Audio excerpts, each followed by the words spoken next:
Ravi de vous retrouver dans cette nouvelle édition d'Indice, votre fenêtre sur le monde de l'économie, votre fenêtre sur les grands chiffres qui ont été réalisés durant les derniers mois ou quand même durant les derniers jours sur la scène économique de l'Égypte. Aujourd'hui, nous avons quelques questions très importantes alors que on trouve que le programme du FMI, du Fonds monétaire international, touche à sa fin.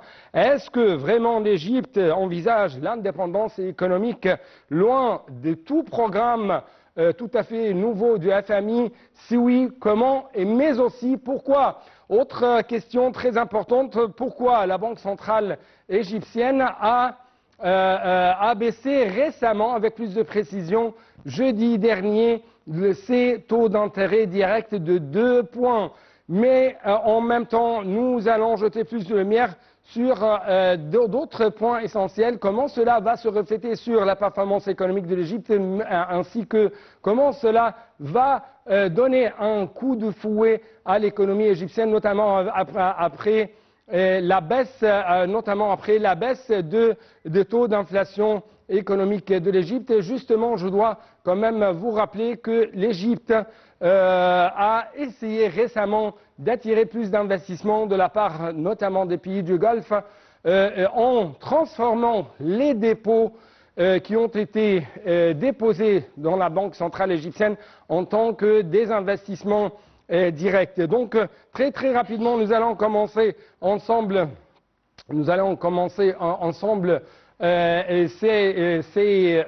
cette exposition justement maintenant à travers l'écran. Donc très rapidement, nous devons commencer par le Caire qui envisage l'indépendance économique alors que le programme du Fonds monétaire international touche à sa fin. Donc s'exprimant lors d'une conférence de presse hebdomadaire, Monsieur le Premier ministre, Dr Mostafa Madbouli, a déclaré que le gouvernement égyptien élabore une stratégie économique nationale à long terme qui s'étendra jusqu'en 2030 et se concentrera sur le maintien de la croissance sans dépendance des institutions internationales, selon un communiqué officiel. Donc, on trouve que le cabinet ministériel égyptien a cité le propos du Premier ministre dans un communiqué où il a dit que le gouvernement égyptien souhaite élaborer un programme national pour l'État égyptien sans dépendre d'autres institutions internationales. Ce programme sera lié à la présentation et pour la première fois l'année prochaine d'un budget triennal. Donc on parle actuellement d'une certaine économie loin des crises à une économie qui va être poussée par la croissance et par conséquent qui va réaliser un développement inclusif. Justement, l'économie égyptienne, comme vous trouvez, affiche des couleurs flamboyantes au cours du troisième trimestre de l'exercice 2024-2025. Donc, avec plus de précision, on trouve que, encore une fois, l'économie égyptienne, ou si je peux dire, le gouvernement égyptien table sur les grands accomplissements qui ont été réalisés dans plusieurs domaines de l'économie égyptienne. Justement, pour commencer, par exemple, on trouve que les performances du Caire sont portées par un secteur du tourisme en pleine croissance, l'augmentation des recettes d'exportation, l'amélioration de l'activité industrielle et des services, en plus de la mise en œuvre continue de grands projets nationaux qui stimulent la demande locale et qui créent des opportunités d'emploi directes mais aussi indirectes, ceci au-delà des prévisions des agences de notation. On va arriver à ces prévisions, mais justement, si Fitch Ratings, par exemple, a estimé que le taux de croissance en Égypte au troisième trimestre de l'exercice 2024-2025 à 4,1%, celui-ci a atteint 4,8%, son niveau le plus élevé au cours de 3 dernières années. Donc, toujours à la lumière de ces bons résultats, l'agence de notation Fitch a révélé ses prévisions de taux de croissance de PIB égyptien pour l'exercice 2025 ou 2024-2025 de 3,9% à 4,1%, notant ainsi que cette croissance reflète la capacité de l'économie égyptienne à s'adapter aux défis mondiaux, notamment la hausse des taux d'intérêt internationaux et le ralentissement en ce qui concerne les taux d'investissement mondiaux. De plus en plus, on trouve que l'Égypte table également sur sa capacité à attirer les investissements des capitaux de la part des pays du Golfe. 7,5 milliards de dollars, c'est un chiffre très important. Ce ne sont que les investissements qatariens. Mais une question, est-ce que ces investissements vont réussir à relancer l'économie égyptienne, vont réussir à donner un coup de fouet à l'économie égyptienne? En fait, on trouve que Dr Moustapha Madbouli a annoncé le début de l'activation du paquet d'investissements direct de la part du Qatar en Égypte d'une valeur de 7,5 milliards de dollars dans le cadre du renforcement du partenariat économique entre les deux pays. Donc, j'aimerais bien sûr quand même vous rappeler que cette mesure a été prise après que les dirigeants de deux pays ont annoncé lors d'un sommet conjoint en avril dernier d'un accord pour injecter ces investissements sur le marché égyptien au cours de la prochaine étape, ce qui contribue à faire progresser les efforts de développement économique durable. Donc, autre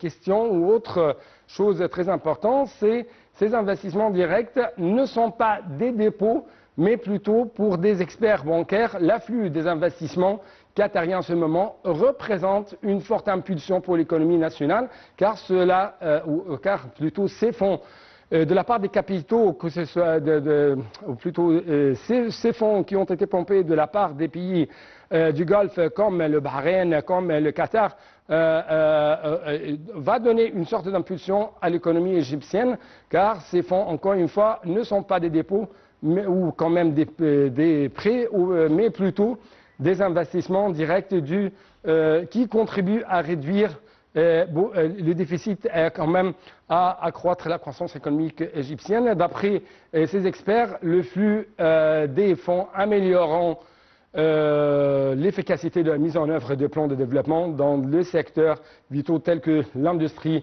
la fabrication agricole, la technologie, en plus de l'activité attendue dans le secteur immobilier qui stimule les travaux de croissance et qui soutiennent le mouvement du marché. Donc, convertir les dépôts en des projets d'investissement selon des bancaires, selon des économistes, cela représente, si je peux dire, où cela quand même arrive à être conforme aux exigences du FMI, de Fonds monétaire international. Autre chose à vous présenter, pour la troisième fois depuis 2025, la Banque centrale égyptienne réduit ses taux d'intérêt de 200 points de base, c'est-à-dire 2%. Soutenu par une baisse de l'inflation. Bien sûr, il y avait, si je peux dire, une présentation très importante, qui ont été affichées par notamment le centre médiatique du cabinet ministériel concernant les grands chiffres et les grands indices qui ont été affichés par l'économie égyptienne durant les derniers jours. Mais je crois que nous avons actuellement en ligne de l'Internet international M. Moustapha Reda, l'économiste expert au sein du Fonds monétaire international. Dr Moustapha Reda, vous êtes toujours bienvenu sur l'Internet international. Dr Moustapha Reda Tamam, toujours, encore une fois, vous êtes le bienvenu sur l'Internet international. Bonjour à vous. Bonjour monsieur, bonjour. J'ai une question principale avant d'arriver à ces baisses de taux d'intérêt de la part de la Banque centrale égyptienne. Est-ce que l'Égypte se dirige actuellement à être loin de tout programme, de tout nouveau programme de la part de la FMI? Si oui, pourquoi et comment? Certainement. La décision de la Banque centrale est très très importante et ça donne une indication que l'économie peut-être recouvre et certainement ça va encourager beaucoup des investisseurs de venir ici et faire leurs projets parce que certainement ça va réduire l'intérêt maintenant, certainement, et ça c'est très très important. certainement, c'est un point très, très important qui va attirer beaucoup d'investisseurs. Oui, oui. En ce qui concerne l'investissement, si je peux dire, avec 7,5 milliards de dollars, est-ce que ce nouveau chiffre d'investissement qui va être pompé de la part du Qatar va donner une impulsion, va donner une sorte de coup de fouet à la relance de l'économie égyptienne? Certainement, oui. Ça va donner, et il y a peut-être au futur, on va élever beaucoup des facteurs positifs qui vont attirer les investisseurs. Oui. Et ça, c'est le premier point que la Banque centrale a pris. Et certainement, ça réduit l'intérêt, comme je vous ai dit maintenant. Et ça, c'est un point très, très important pour attirer les investisseurs. Oui. Le fait de convertir les dépôts en tant que des investissements directs au sein de l'économie égyptienne, quel est, si je peux dire, les bénéfices de cela, d'après votre point de vue? Et certainement, il y a beaucoup de bénéfices. Le premier, certainement, ça va donner un message au monde entier que l'Égypte est sérieuse pour élever et pour voir et pour élever les problèmes et les obstacles. Comme vous savez maintenant, le monde entier souffre beaucoup des problèmes dans le domaine économique et le domaine politique. Alors certainement, l'Égypte a peut-être a pris beaucoup de pas pour élever tout ça et pour élever ces obstacles. Et ça, c'est un point très, très important. Donc, j'ai en fait un rapport, avant de vous donner les explications, concernant cette baisse pour la troisième fois depuis 2025, cette baisse effectuée par le Fonds monétaire, par plutôt la Banque centrale égyptienne, en ce qui concerne les taux d'intérêt. Bien sûr, il y avait des commentaires de la part de centres médiatiques du cabinet ministériel qui a annoncé que la décision de la Banque centrale de réduire le taux de rendement soutenu par des taux d'inflation en baisse, cette décision intervient à la lumière de l'amélioration notable des indicateurs économiques, y compris, si je peux dire, y compris la baisse des taux d'inflation générale et de base, et qui renforce la capacité de l'économie égyptienne à poursuivre la voie de la stabilité de la croissance. Les caractéristiques les plus marquantes de cette décision, c'était réduire le taux de rendement de dépôt à vue de 200 points de base pour atteindre 22% en août 2025. Le rendement réel des dépôts qui reflète le rendement perçu par les déposants bancaires après élimination des effets de l'inflation a augmenté pour atteindre 8,1% en août 2025. On trouve qu'il y a d'autres explications. J'aimerais bien sûr vous présenter ça sur l'écran. Mais en ce qui concerne la Banque centrale égyptienne, Al-Bank Al-Markazi Al-Misri, donc comment vous trouvez cette dernière décision prise par la Banque centrale égyptienne en ce qui concerne la réduction de taux d'intérêt? Certainement, c'est un point très, très important, comme je vous ai dit, et ça va encourager les investisseurs. Et certainement, ça donne une indication au monde entier que l'Égypte est sérieuse et prend des pas positifs pour élever l'économie et pour élever les obstacles. Peut-être l'intérêt était très haut au passé. Et certainement, ça a constitué un obstacle pour les investisseurs aussi, parce que beaucoup des investisseurs peut-être relient sur prendre des finances dans des banques. Ouais. Certainement, l'intérêt était très haut. Maintenant, peut-être il y aura d'autres pas au futur qui va élever des obstacles et qui va encourager les investisseurs. Je veux vous dire un point très, très important maintenant. L'État encourage l'industrie et l'agriculture. Et ça, c'est un point très, très important maintenant, parce que ça va réduire les demandes pour les devises étrangères. Et certainement parce que, comme vous savez, que l'Égypte importe beaucoup de produits du monde extérieur. Maintenant, si on va avoir ces produits avec la qualité, on pourra exporter une part de ces produit-là et aussi on peut l'utiliser pour le marché commun. Alors ça, c'est un point très très important parce que ça va avoir un effet pour les devises étrangères. Oui. J'aimerais vous poser quelques points concernant comment les grandes agences internationales, que ce soit de notation ou les grandes agences économistes internationales, ont vu cette dernière baisse de taux d'intérêt. Par exemple, Fitch Solutions prévoit que le taux de rendement ou de taux d'intérêt atteindra 21% en 2025, 11,25% en 2026 et 8,25% en 2027. Moody's a confirmé que la crédibilité et l'efficacité croissante de la politique monétaire permettent d'abaisser les taux de rendement ou le taux d'intérêt et de réduire le coût d'emprunt intérieur. Bloomberg a indiqué que la baisse du taux d'inflation et la hausse de la valeur de la livre égyptienne contribuent à faire de la place pour que la Banque centrale d'Égypte réduise davantage les taux d'intérêt. Donc, à quel point vous êtes d'accord avec de tels commentaires de la part de ces grandes agences économiques et financières internationales? Est-ce que la baisse, ou plutôt la hausse, tout d'abord la baisse de taux d'inflation et la hausse de la livre égyptienne face aux autres devises étrangères, notamment le dollar, ont encouragé vraiment sur le terrain la Banque centrale égyptienne à prendre de telles décisions? Moi, je pense que la Banque centrale, en coopération avec le gouvernement, va prendre des pas très très importants pour réduire les demandes, comme je vous dis, sur les devises étrangères.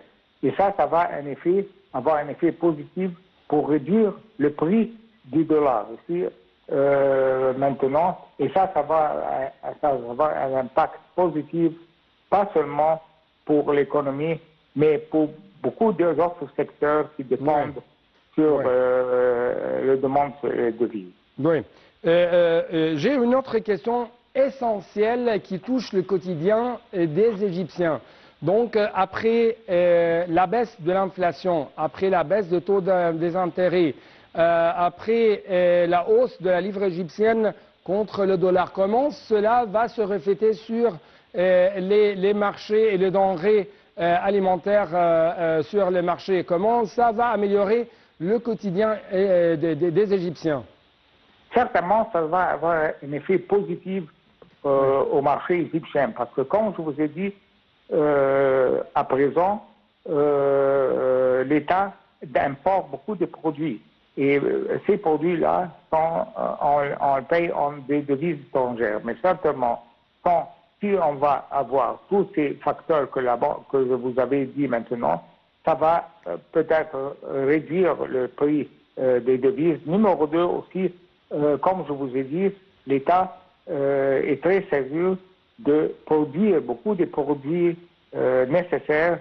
Au passé, on a importé ces produits-là et ça avait un effet négatif sur les devises étrangères. Oui. Certainement, si on va produire beaucoup de produits ici en Égypte, ça va réduire la demande sur les devises et certainement ça va réduire le prix de ces devises étrangères. Je crois que le tourisme a joué un grand rôle dans le fait d'attirer beaucoup de sources de devises étrangères, n'est-ce pas?